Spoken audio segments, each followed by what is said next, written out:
Hi, my name is Ivy Scheck-Snyder, and I'm a gaited horse trainer from Northern Illinois. And today we're going to be talking about identifying and treating thrush in your horse's hooves. This was surprising to me both when I found out my horses had thrush, and then later on as I found out the number of horses who had thrush, whose owners didn't know what it was, and whose farriers were not telling them and or were not correctly identifying the problem. The problem is also not only can this happen when the ground is wet and muddy, but also when it is drier out and harder to identify because you think it should look all muddy and yucky.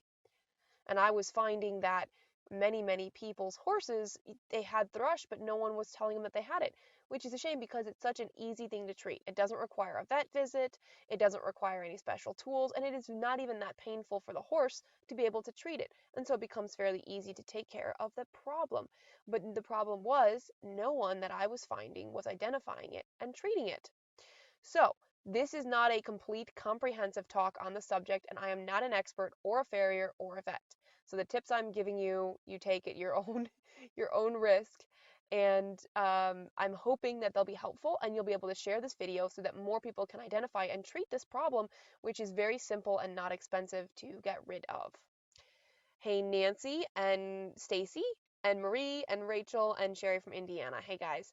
So we'll get started. I've got some footage for you from my horses last year. Now, these horses I'm going to show you are my personal horses, and coming out of a very wet spring and fairly wet winter, we had some thrush. And so I'm going to show that to you, and I don't show myself treating it, but I'm going to give you some ideas on how you can treat the thrush. And again, if you missed any part of this video, you can go back and watch it. And please share this video so we can get the word so people can help their horses feel better. Because I believe this is probably a leading cause of some mild lameness, and it's so easy to help get rid of. So this first video I'm going to show you is my horse Jackson. He has thrush in 2 feet, and we're going to show you both of those, both before the frog was cleaned up and then after as well. Actually, no, I take it back. This first foot is no thrush. And so my friend Molly is going to talk about what she sees in this video. The frog is a little bit wet and waterlogged, she calls it, because we had a lot of water and mud this spring, but this foot has no thrush in it. Recording now. Okay, so this is we would say like is a healthy frog. It's a little bit waterlogged just because of all the rain that we've been having lately, but overall, I'm like it's a good healthy frog. I'm like for the most part. Normally when you start looking for thrush, you'll see like where the frog is like really atrophied and there's not much to it, or it'll have like a big slit like right through the heel bulbs. Or that was an indication where there'd be thrush. Well, since there's not like a slit here and the frog's pretty plump and like it's a very healthy frog for the springtime that we're having. Great, that's fine. Recording now. Okay, so that is the first foot, and there's no thrush in that frog. There's no deep crack, no big crevices for mud and bacteria and fungus to be hiding. Now, I will tell you that in my research of this, I was unable to tell if it was actually a fungal infection or a bacterial infection, mostly because both ended up being present. And so there's disagreement as to which actually causes it and which is a secondary infection. So be aware that when you're treating it, you're probably going to be treating it both as fungal and bacterial because both tend to be there and exacerbate the problem. So this is another foot of a different horse, which again, the frog is not perfect, but there is no thrush present. Okay, so this is a frog that is not infected by thrush. It's still a little bit just atrophied just because it's so wet and he was really long. We had like this much on there, but this is like a healthy frog. So I'm like, it's a little bit waterlogged from the rain, but overall I'm like, there's no like hidden pockets of thrush anywhere. So see how it's like all solid and filled in. So there's another foot where there's no deep crack. Now the hooves that I'm showing you are all going to be a little bit wet, but again, the hoof doesn't have to be in a lot of mud to have a deep crack. Some folks came for training last early summer, and their horses' feet were dry. That was not excessive mud.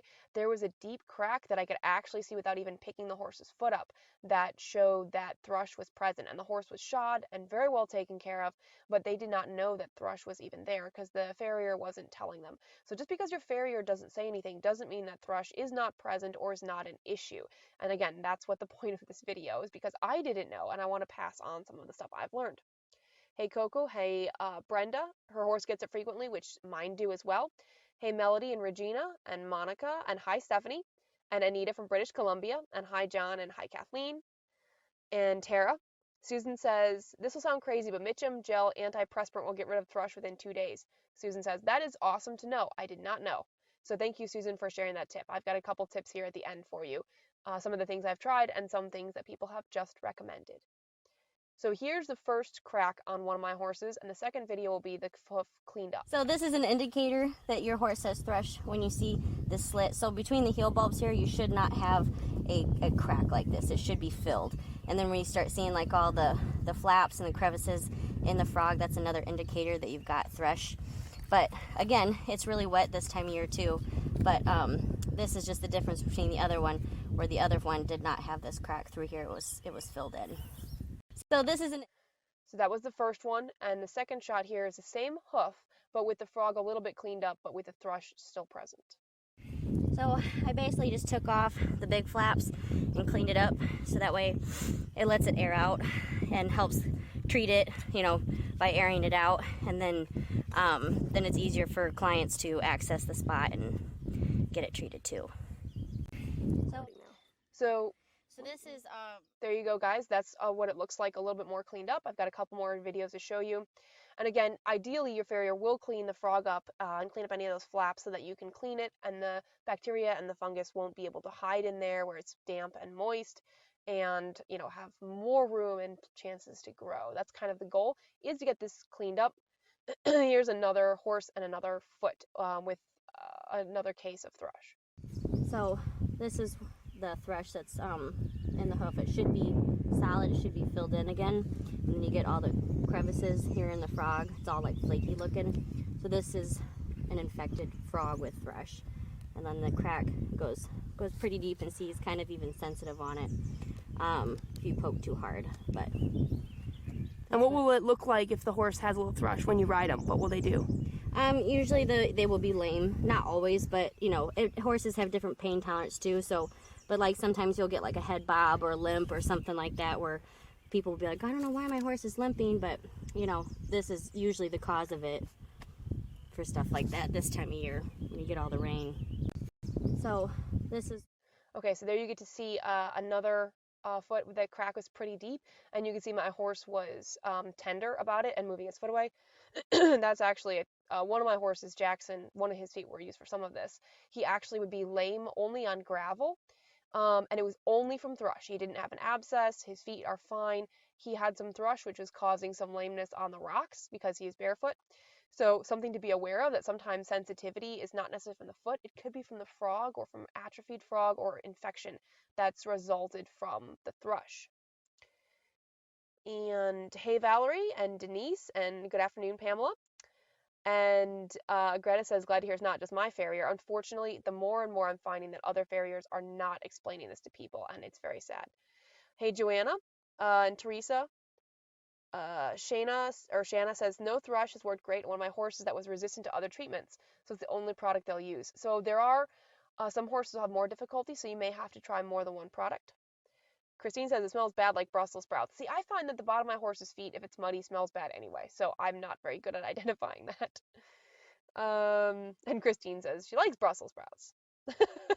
Okay, so another video to show, this is just the beginning of the very start of thrush. So if you're like, I'm not sure if I have it, and again, this could be developing even if your horse's foot is dry. Again, all these horses, they've been in kind of a wet area, so their frogs look soft.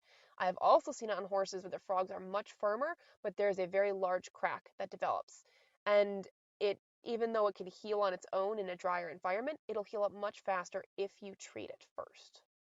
okay. So this is like probably like the beginning stages of thrush, where it from like the outside you don't really notice, like, you know, he doesn't have super deep crevices like through here, but back here it's kind of hiding. It's like this little slit, and it kind of sees even this little bit sensitive on it, where it's just starting, like that's like the beginning stages where you get like little slits like that, and then it kind of infects the whole area here.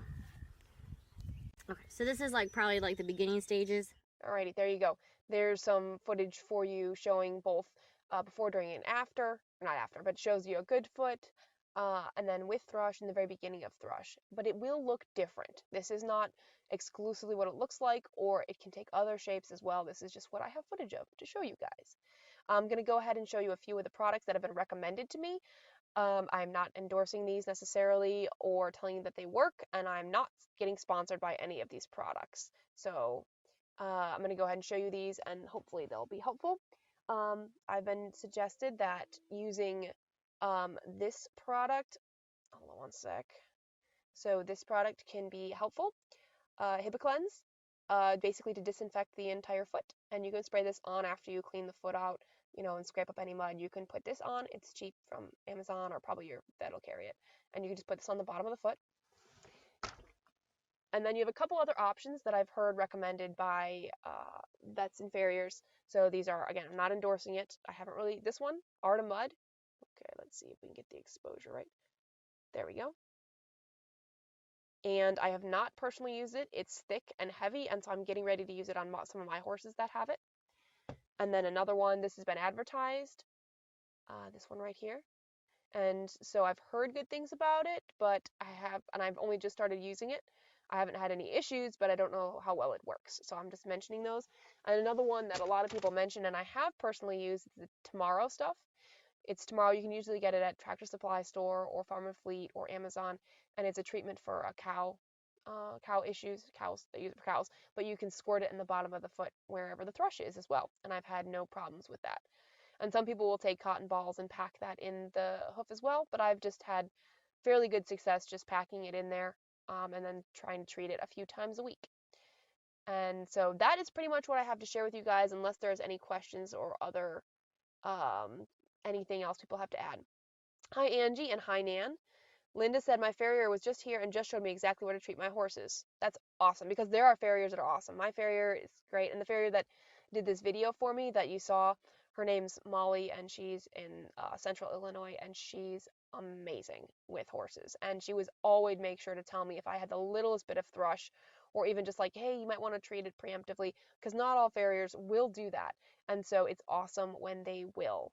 If anybody has any questions, let me know. Again, I'm just gonna, just so you guys can see, here we go. This is a hoof with no thrush.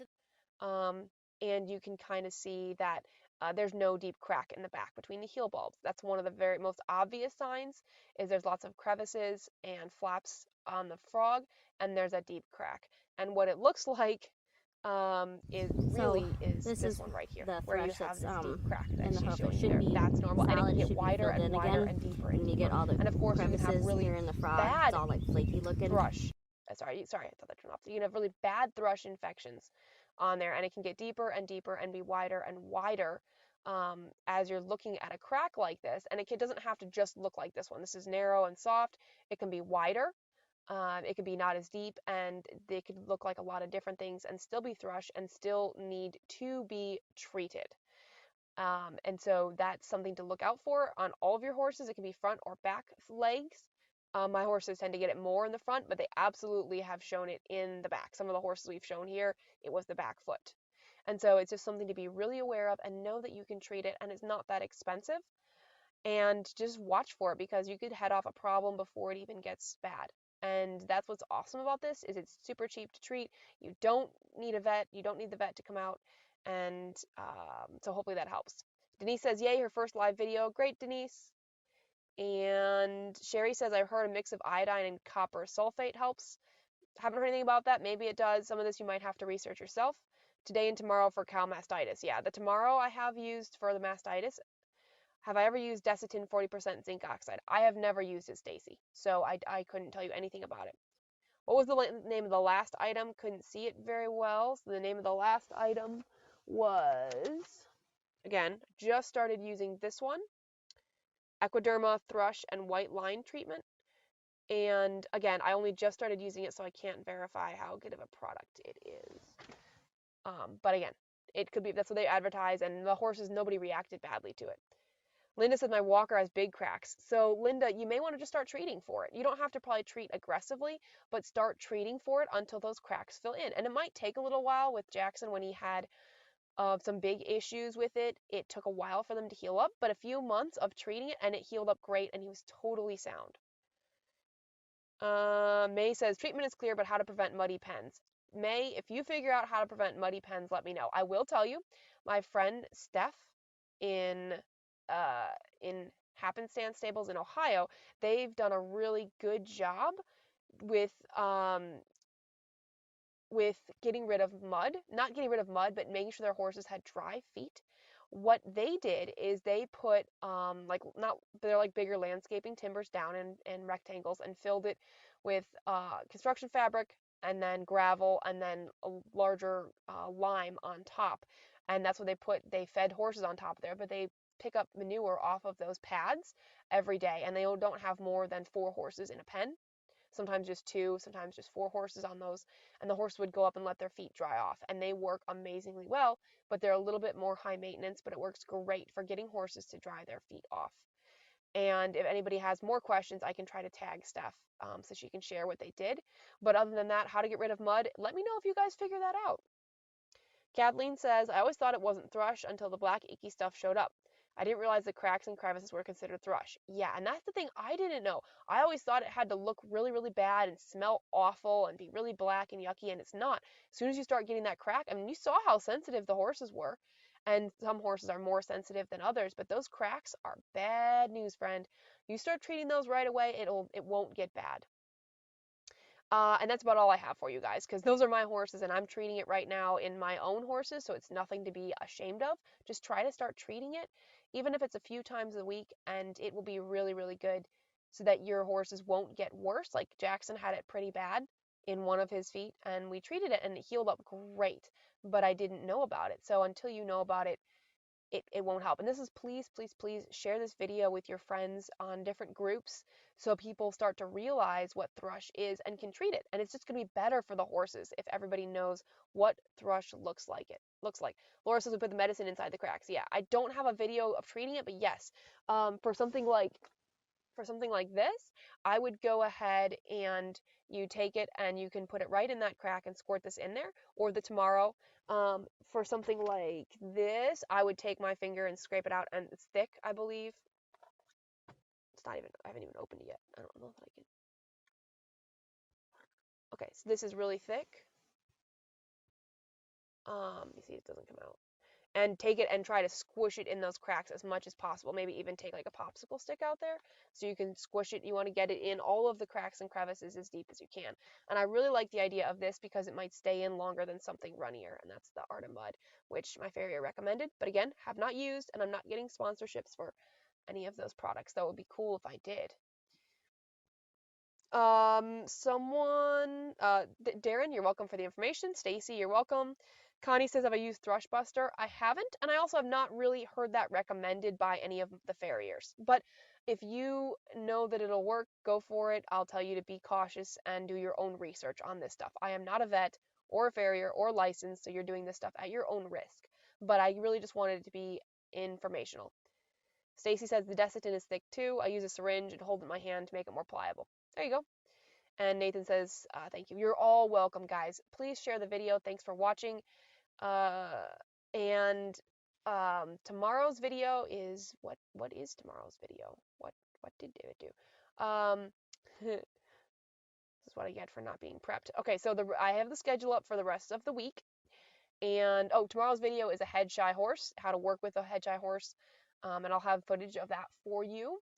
And I've got we're also going to be talking about on Wednesday working with the lazy horse, how to speed him up, and some of that's going to be stuff you've heard before. Thursday is how to use your reins, exercises you can do at home as well as on the horse. And Friday, how to train a good stop. And training a good stop is also going to transition into how to have a horse that'll slow down with the lightest bit of pressure on the reins. So I hope this, guys, has helped you.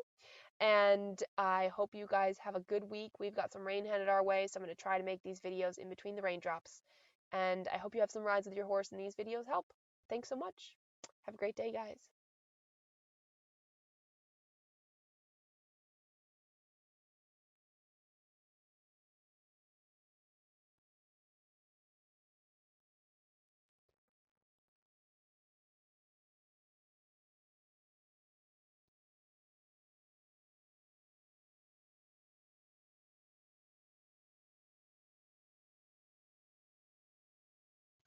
Good.